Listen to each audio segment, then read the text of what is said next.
I have lost around 80 pounds with keto, and so I just wanted to make this video today to give you 4 of my tips and tricks for starting and or staying on the keto diet. Tip number 1 is do your research.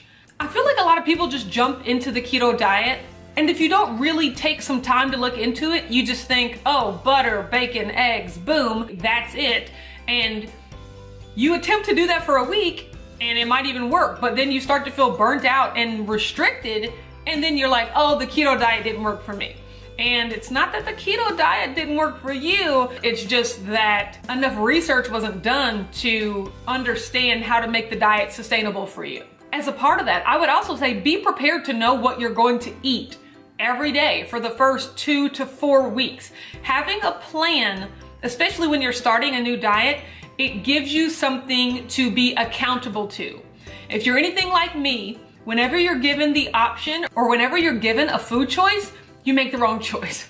So the easiest way to not even have to worry about that is to have a meal plan, a 30-day plan of this is what I plan to eat every day for the first 30 days to keep me on track, and keep going and keep planning ahead so that you don't find yourself in situations where you're out stranded and you don't have any food and a Cinnabon's looking real tempting and you didn't prepare yourself. So preparation is key. Tip number 2, and this was something that I really had to learn the hard way. Start with food that you actually like.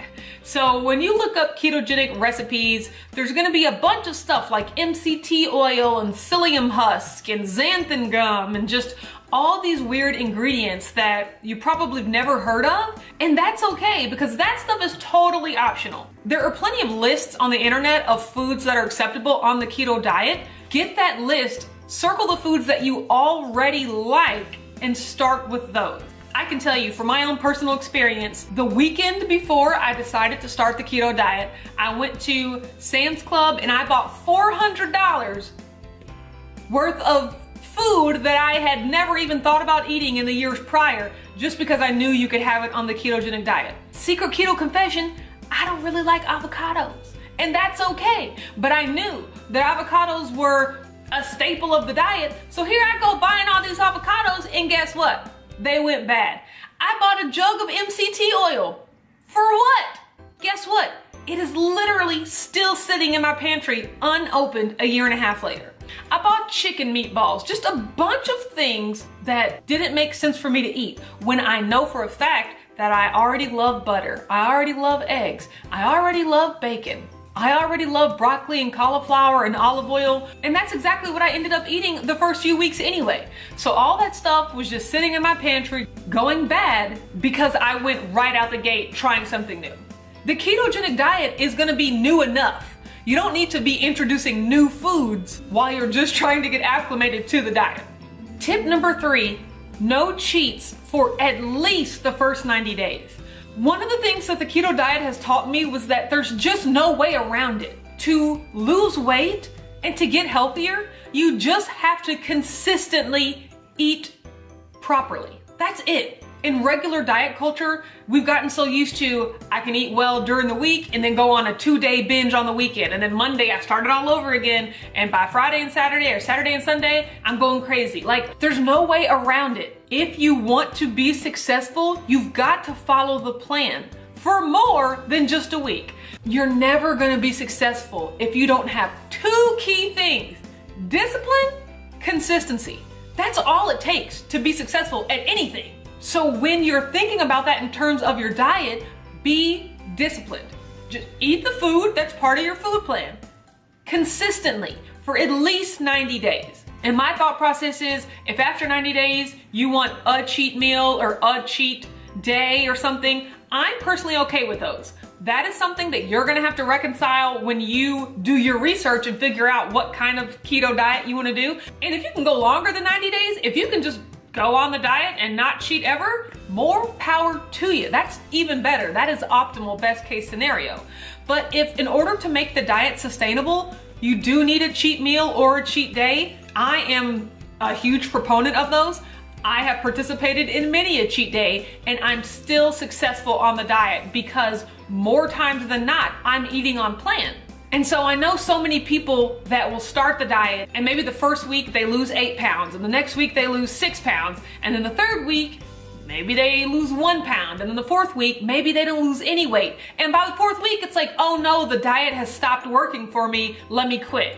And that is not the case. Your body needs time to adjust, and it's gonna take longer than 4 weeks. For me personally, the first month I was on keto, I lost 8 pounds. The second month I was on keto, I lost 8 pounds. The third month I was on keto, I lost 15 pounds. And if I would have looked at 8 pounds and thought, oh, that's not enough, this diet, I'm not losing quickly enough, this diet's not working for me, I might have given up and not really pushed through to that threshold that really made me realize that, oh wow, keto works if you stick with it and if you're truly disciplined. And I'm really proud of myself because I was one of those 5 on, 2 off type people my entire dieting life, but I made a plan. That's why it's important to make a plan.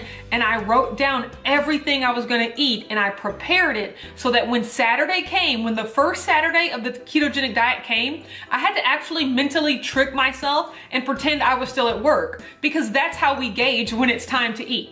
It's okay, normally if it was 8:30, I'd be having a coffee, and then by 11:30, I'd be having lunch. And so I would gauge when I was supposed to eat on the weekend for when I normally ate at work during the week. And that first Saturday and Sunday that I made it through on plan, on the diet, like that was revolutionary for me because I had just never done it before. And that gives you the confidence to go right back into Monday. And you know, Monday through Friday's a breeze, we can do that.